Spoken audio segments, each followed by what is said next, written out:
কি খাবি লাও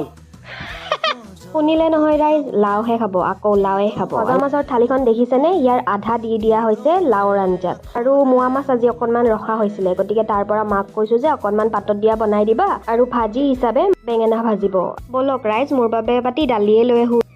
ৰাইজ